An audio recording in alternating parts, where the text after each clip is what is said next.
Muchos de nosotros como empresarios no sabemos qué estrategia seguir dentro de la empresa, sobre todo desde el punto de vista financiero, para poder tener un impacto, sobre todo en un impacto favorable en el precio de las acciones.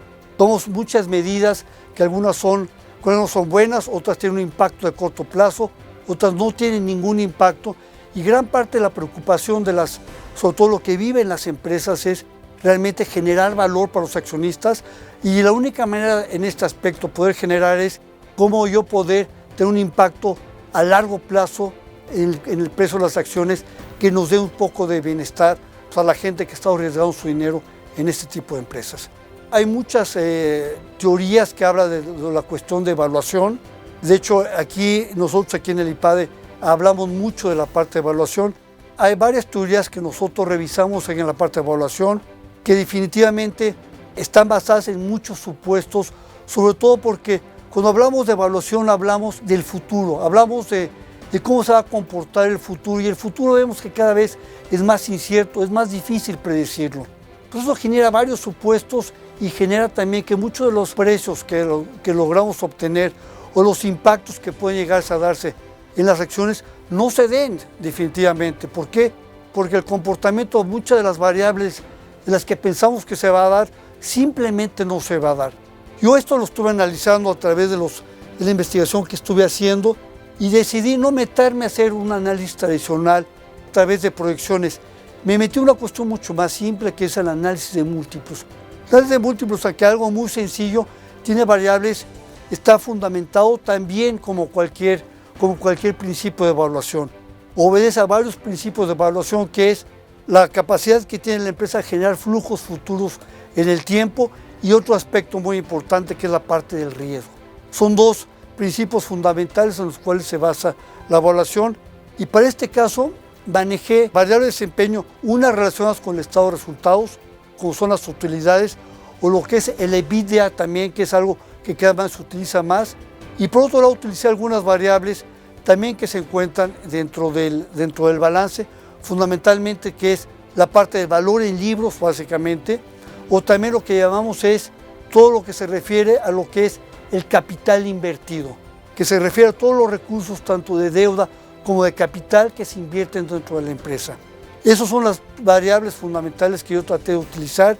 Utilicé un periodo de 17 años, del 2000 al 2017, y utilicé un total de 30 empresas. Y me interesó mucho hacerlo para este periodo porque tenemos ahí varios tipos de ciclos. Del periodo 2000 al 2010 hay ciclos de franco crecimiento, pero también hay una recesión muy importante.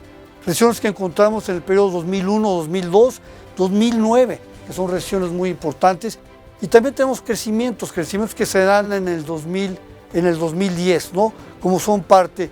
Y otro ciclo también en el cual es del 2011 al 2017, en donde tenemos un crecimiento básicamente moderado, como los que hemos experimentado en los últimos años.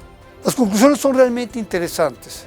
Yo pensé que realmente la variable más importante, que es lo que apunta gran parte de las hipótesis y gran parte de los investigadores, es las utilidades como una variable de desempeño más importante que hay. Pues me di cuenta que no eran las utilidades para el caso mexicano. Pude comprobar a través de diferentes hipótesis que la variable más importante es el valor en libros y es la variable EBITDA. Esto tiene algunas repercusiones importantes para analistas y para empresarios. Parece que lo que tenemos que cuidar, y sobre todo en diferentes momentos, es el comportamiento que tiene que ver para poder determinar lo que es el valor en libros. El comportamiento del valor en libros depende de variables, la rentabilidad, por ejemplo, que es una de las variables más importantes. Otras variables son las variables macroeconómicas, por ejemplo, que explican muy bien esto, como por ejemplo es el IGAE. También el comportamiento de las utilidades. Entonces, a través de todo esto yo traté de determinar cuáles son las variables que determinan el valor, para poder dar ciertas pistas a los empresarios o analistas de saber si estas variables se comportan bien, seguramente van a tener en un mediano plazo un impacto muy bueno en el precio de las acciones. Los resultados fueron contundentes para todo el periodo. Sin embargo, yo encontré unos resultados para el periodo 2000-2009 y otros resultados para el periodo 2010-2017. Y para el periodo mucho más volátil me di cuenta que el EBITDA es la variable más importante que explica el comportamiento de las acciones. Sin embargo, para el 2010-2017, la variable que explica mejor es el valor en libros, ¿no?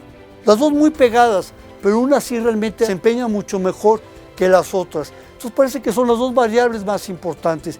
Y sin embargo, la variable utilidades pues se cuenta ya mucho más rezagada.